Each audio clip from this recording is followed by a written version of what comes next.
Welcome to my channel! Learn with Teacher Ali!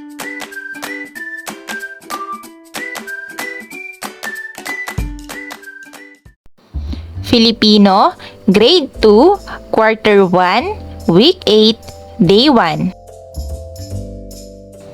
Mga layunin. Pagkatapos ng aralin, ang mga mag-aaral ay inaasahang una, na ipapakita na napapahalagahan ang mga natamong aral sa pagpapanatili ng kalusugan.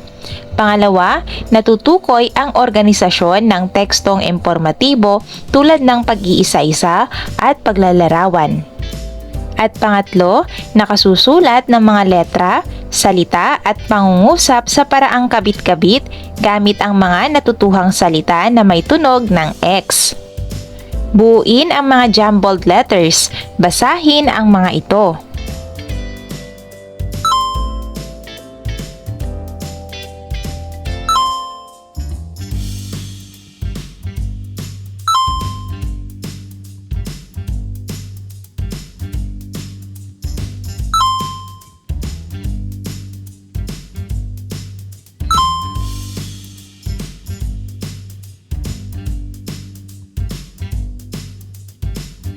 Mga bata, ano ang mga nabuong salita? Basahin ang mga salitang nabuo. Pagmasdan ang mga larawan sa ibaba at sagutin ang mga tanong. Una, ano ang mga bahagi ng katawan? Pangalawa, saan natin ginagamit ang ating mata, bibig, ilong, tenga, kamay, paa at iba pang bahagi ng ating katawan? At paano natin napapangalagaan ang mga bahaging ito ng ating katawan?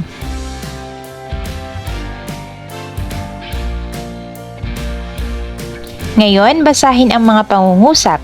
Ilagay ang nawawalang salita sa patlang. Piliin ang tamang sagot mula sa kahon.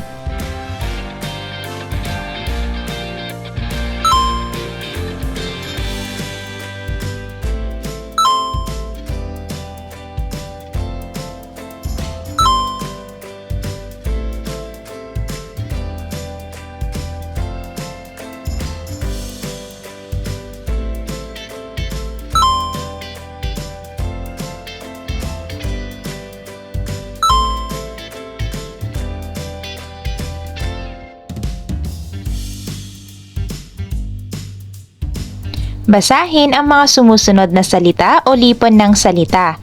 Isulat sa paraang pakabit-kabit ang mga salitang may letrang X.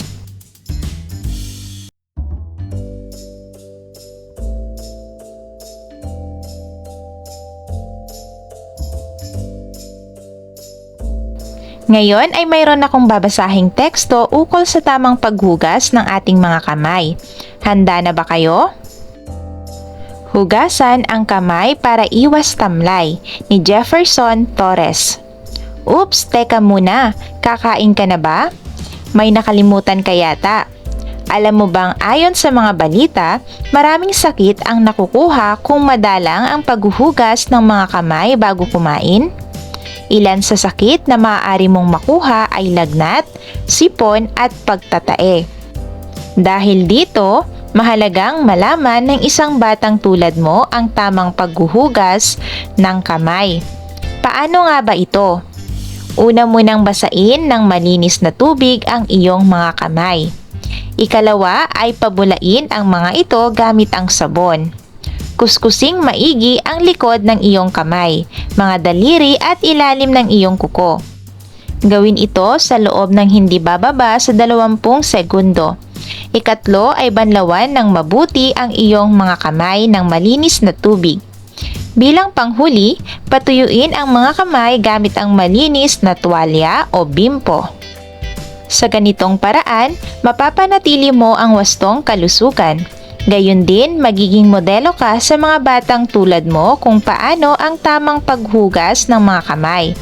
Kaya bago kumain, hugasan muna ang kamay para iwas tamlay.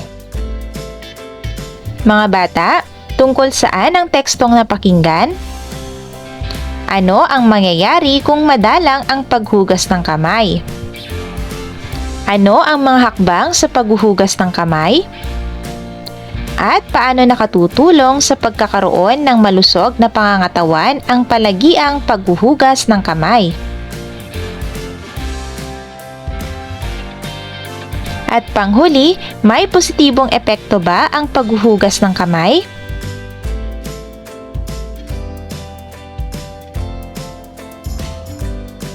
Pagsunod-sunurin ang tamang hakbang sa paghuhugas ng kamay. Lagyan ng bilang 1 hanggang 5 ang patlang.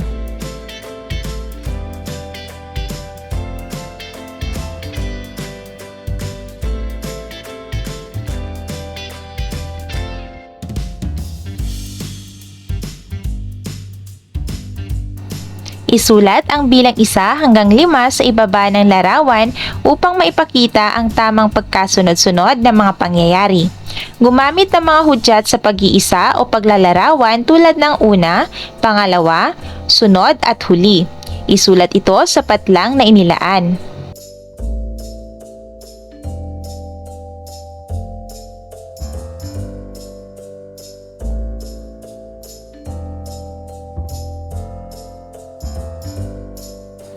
Pagsunod-sunurin ang mga hakbang sa tamang paraan ng pagliligo.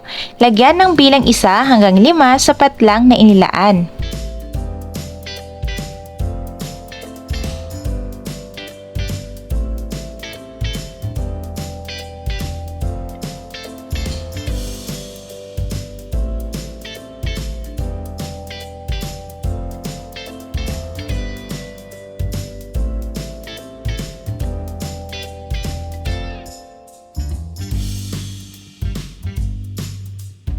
Ngayon naman ay isa-isahin ang mga hakbang sa paglilinis ng katawan bago matulog.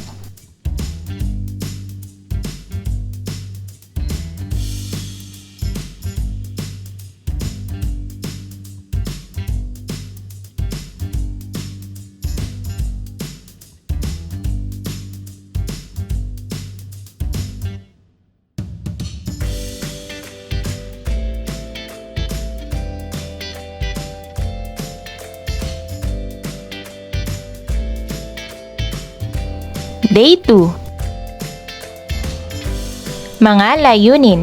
Pagkatapos ng aralin, ang mga mag-aaral ay inaasahang una, na ipapakita na napapahalagahan ang mga natamong aral sa pagpapanatili ng kalusugan.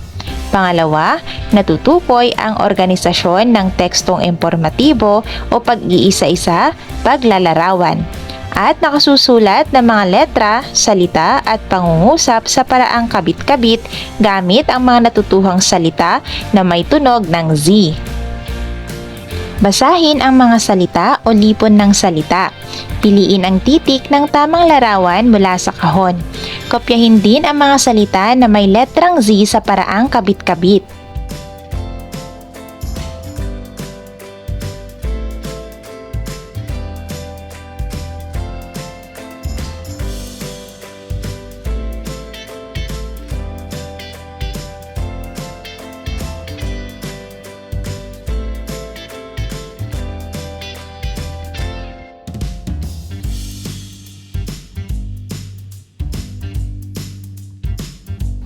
Mga bata, paano nga ba ang tamang paghuhugas ng kamay?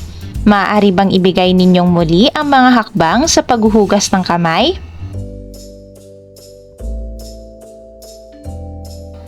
Kung nakalimutan na, ating basahing muli ang mga paraan ng paghuhugas ng kamay. Una munang basain ng malinis na tubig ang iyong mga kamay. Ikalawa ay pabulain ang mga ito gamit ang sabon. Kuskusing maigi ang likod ng iyong kamay, mga daliri at ilalim ng iyong kuko. Gawin ito sa loob ng hindi bababa sa 20 segundo. Ikatlo ay banlawan ng mabuti ang iyong mga kamay ng malinis na tubig. At panghuli, patuyuin ang mga kamay gamit ang malinis na tuwalya o bimpo. Basahin ang mga pangungusap. Ilagay ang nawawalang salita sa patlang. Piliin ang tamang sagot mula sa kahon.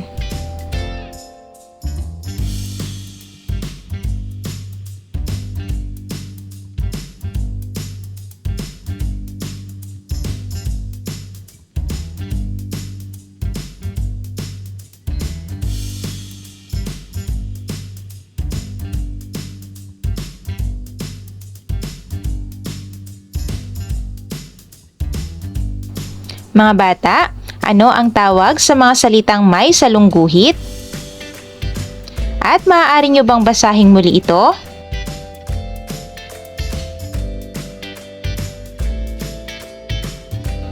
Isa-isahin ang paraan ng paghuhugas ng plato. Lagyan ng nawawalang salita ang patlang.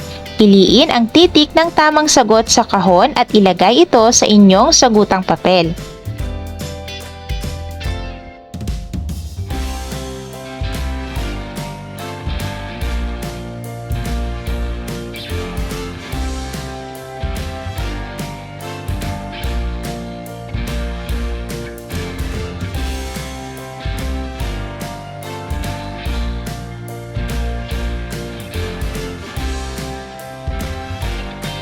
Mga bata, basahin natin ang mga salitang nasa kahon.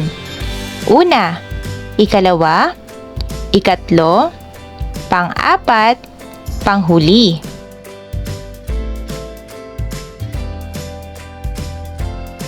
Ang mga ito ay tinatawag na mga hudyat sa pag-iisa-isa na paglalarawan. Ginagamit ito upang matandaan ang tamang pagsusunod-sunod ng mga pangyayari, ideya at detalye ng isang gawain. Pag-iisa-isa at paglalarawan sapagkat naiisa-isa nito ang mga pangyayari, gayon din na isasalarawan ang mga mahahalagang impormasyon. Mga bata, ano ang mga salitang binasa natin? Saan natin ginagamit ang mga salitang ito? Ngayon, bumuo ng mga pangungusap gamit ang una, ikalawa, ikatlo, pang-apat at panghuli.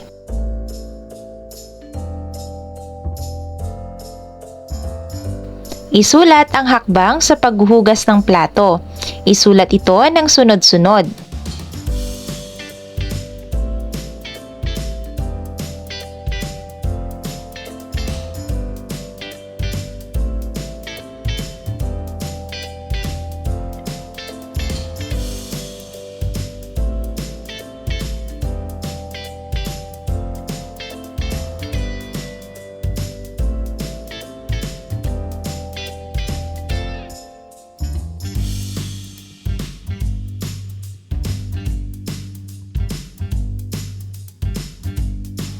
Ngayon naman ay magbigay ng mga tuntunin na makikita mo sa loob ng silid-aralan. Isulat ito sa malinis na papel. Pagsunod-sunurin ang panuto sa tamang pagluluto ng kanin. Lagyan ng bilang 1 hanggang 5 upang ipakita ang tamang sagot.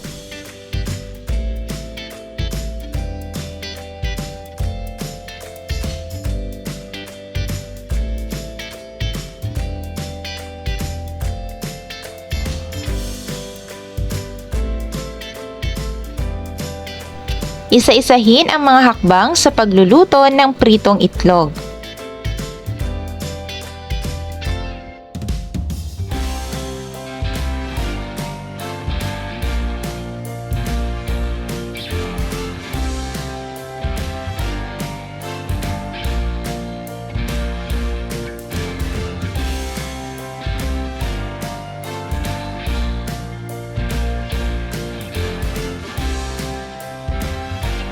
Day 3. Mga layunin.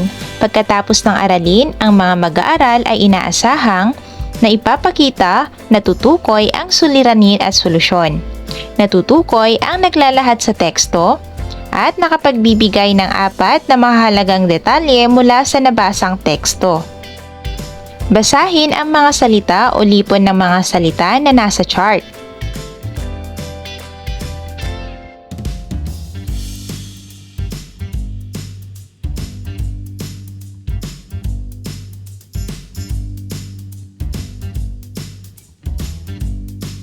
Ngayon, ilahad ang mga maaaring solusyon sa problema sa basura.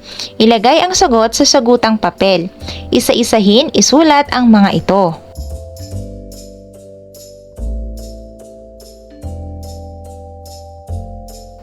Piliin ang tamang salita sa kahon upang mabuo ang mga pangungusap.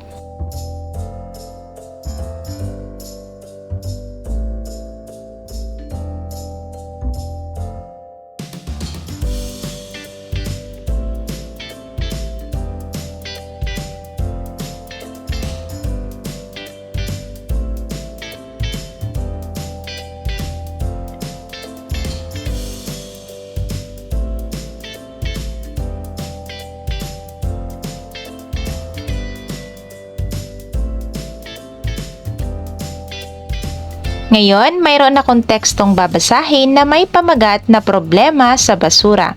Solusyonan. Handa na ba kayo? Problema sa basura, solusyonan. Ni Ingrid A. Palad. Problema ng ating pamayanan ang patuloy na pagdami ng basura. Kaakibat pa nito ang sakit kagaya ng lagnat, diarrhea at dengue na nakukuha sa maruming paligid. Ngunit alam mo bang nakahanda ang mga lalagyan sa iba't ibang uri ng basura? Lagyan ito ng pangalan o marka para sa nabubulok, di nabubulok, nare-resiklo at mga bagay na nakalalason. Pangalawa, dapat hiwa-hiwalayin ang mga basura bago ilagay sa basurahan. Panghuli, ituro sa mga bata kung paano mababawasan ang inilalabas na basura sa pamamagitan ng iba't ibang paraan sa pagre-resiklo upang magamit pang muli.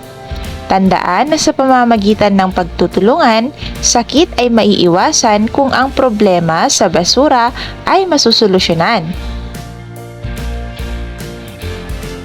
Ano ang suliraning binabanggit sa tekstong napakinggan? Ano ang mga hakbang upang solusyonan ang mga ito? Isa-isahin ito.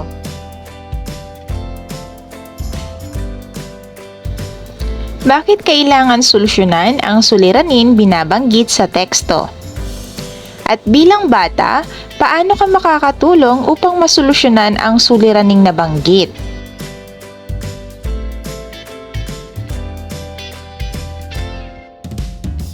Basahin ang mga suliranin sa bawat bilang. Piliin ang tamang letra ng solusyong matatagpuan sa kahon. Isulat sapat lang.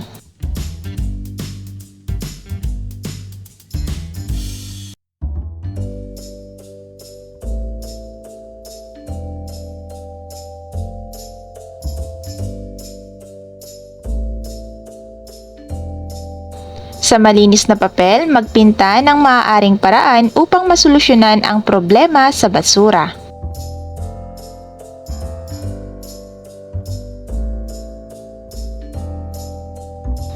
Basahin ang teksto sa ibaba. Isulat ang 4 na mahahalagang detalye mula sa nabasa.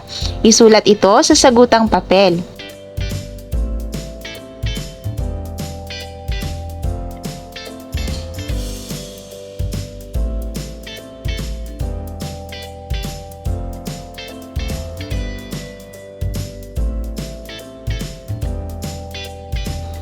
Gumawa ng pencil holder gamit ang lumang magazine o dyaryo at lata.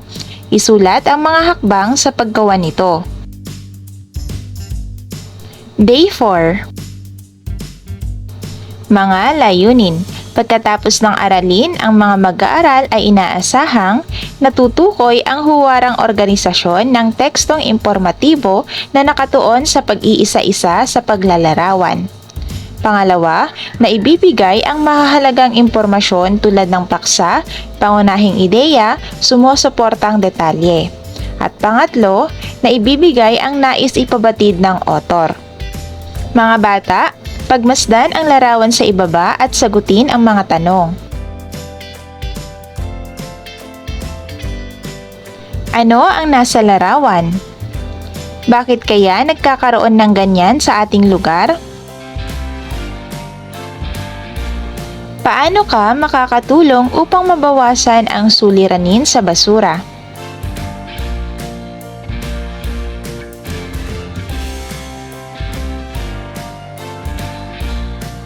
Punan ang diagram sa ibaba. Isulat ang maaaring solusyon sa suliranin sa basura. Ilagay ang sagot sa kahon.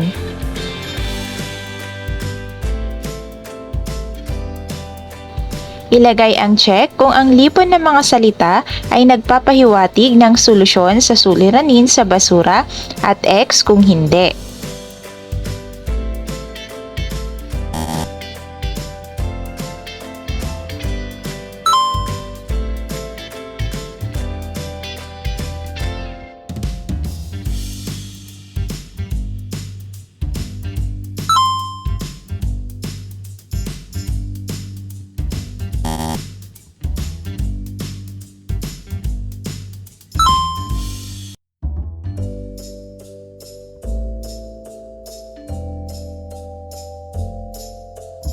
Ngayon ay mayroon akong tekstong babasahin na may pamagat na problema sa basura, solusyonan. Handa na ba kayo? Problema sa basura, solusyonan ni Ingrid A. Palad. Problema ng ating pamayanan ang patuloy na pagdami ng basura. Kaakibat pa nito ang sakit kagaya ng lagnat, diarrhea at dengue na nakukuha sa maruming paligid. Ngunit alam mo bang nakahanda ang mga lalagyan sa iba't ibang uri ng basura? Lagyan ito ng pangalan o marka para sa nabubulok, di nabubulok, nare-resiklo at mga bagay na nakalalason. Pangalawa, dapat hiwa-hiwalay ang mga basura bago ilagay sa basurahan. Panghuli, ituro sa mga bata kung paano mababawasan ang inilalabas na basura sa pamamagitan ng iba't ibang paraan sa pagre-resiklo upang magamit pang muli. Tandaan na sa pamamagitan ng pagtutulungan, sakit ay maiiwasan kung ang problema sa basura ay masusolusyonan. Mga bata, ano ang pangunahing detalye ng binasang teksto? Ano ang mga sumusuportang detalye? Isa-isahin. At ano ang nais ipahiwatig ng author sa tekstong napakinggan?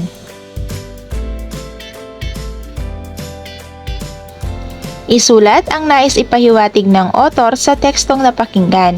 Ilagay ito sa sagutang papel.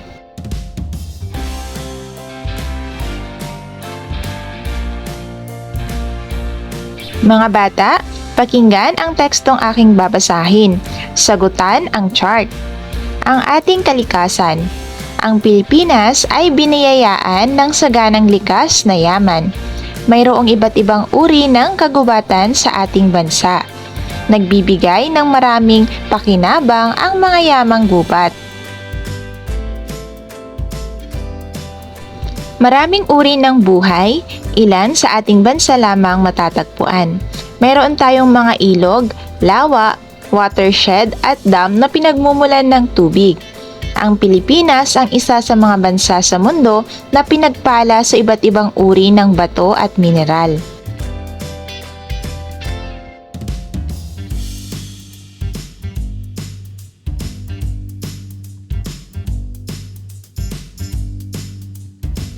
Sa lungguhitan ang pangunahing paksa at bilugan naman ang sumusuportang detalye sa bawat bilang.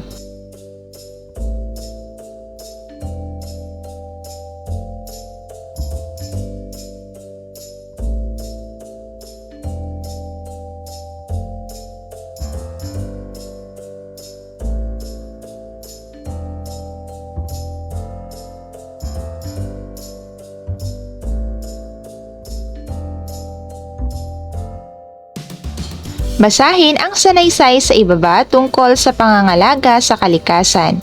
Sa lungguhitan ang pangunahing detalye at bilugan naman ang sumusuportang detalye dito.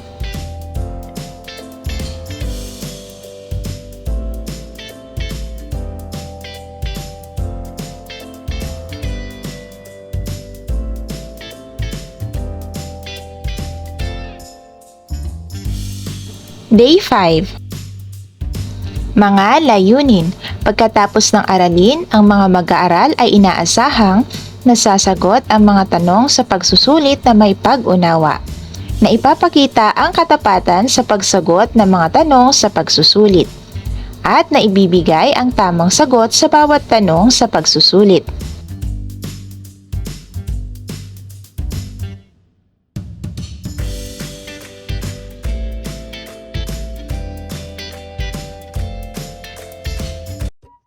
Thank you for watching!